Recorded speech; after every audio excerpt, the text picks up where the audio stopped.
Assalamualaikum warahmatullahi wabarakatuh. Alhamdulillahirabbil alamin, wassalatu wassalamu ala asrofil anbiya wal mursalin Sayyidina Muhammadin wa ala alihi wa sahbihi ajma'in. Sahabat Abi Nadira di mana saja berada, semoga selalu dalam lindungan dan kasih sayang Allah Subhanahu wa ta'ala. Amin ya rabbal alamin. Sayyid Al-Habib Ali Zainal Abidin bin Abdurrahman Al-Jufri dilahirkan di kota Jeddah, Arab Saudi, tepat sebelum fajar pada hari Jumat 16 April 1971 Masehi, bertepatan dengan tanggal 20 Safar 1391 Hijriah, dari orang tua yang masih keturunan Imam Husain bin Ali radhiyallahu anhu. Habib Ali Al-Jufri mempunyai penampilan fisik yang sangat menonjol, tampan, berkulit putih, tinggi, besar, berjenggot tebal dan rapi tanpa kumis, sehingga kehadirannya di suatu majelis sering menyita perhatian orang. Tetapi kelebihannya bukan itu. Jika berbicara di forum, orang akan dibuat kagum dengan penguasaannya dalam ilmu agama cukup luas dan mendalam, serta kaitannya dengan masalah-masalah kontekstual pada era modern. Intonasi suaranya membuat orang tidak ingin berhenti mengikuti pembicaraannya. Pada saat tertentu, suara dan ungkapannya menyejukkan hati pendengarnya. Tetapi di saat yang lain, suaranya meninggi, menggelegar, bergetar, membuat mereka tertunduk lalu mengoreksi dirinya. Materi yang dibawakan bukan hanya mengandalkan retorika semata, melainkan penuh dengan pemahaman-pemahaman baru, syarat dengan informasi penting, dan ditopang argumentasi-argumentasi yang kukuh.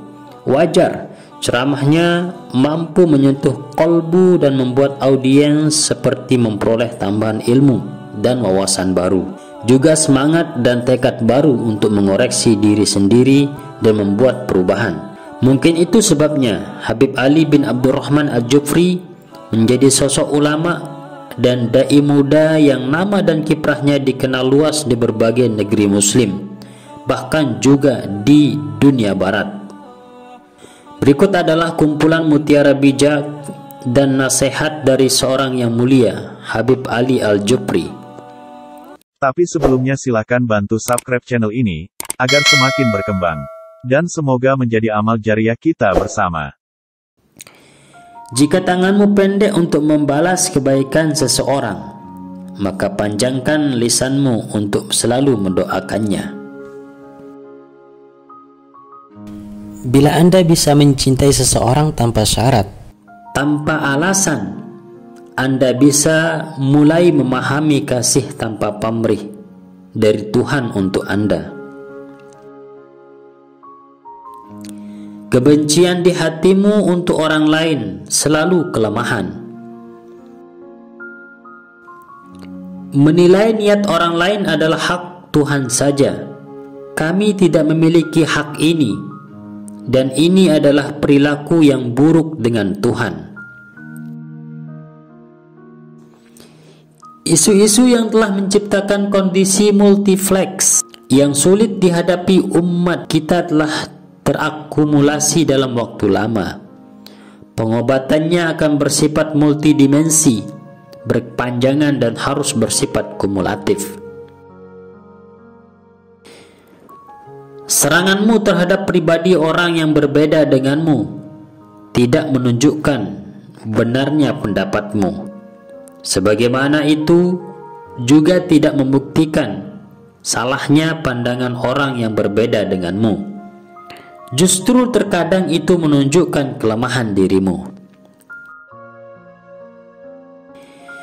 Jika setan itu tidak pernah putus asa untuk memasukkan kita ke dalam neraka, bagaimana kamu boleh putus asa untuk masuk ke dalam surga?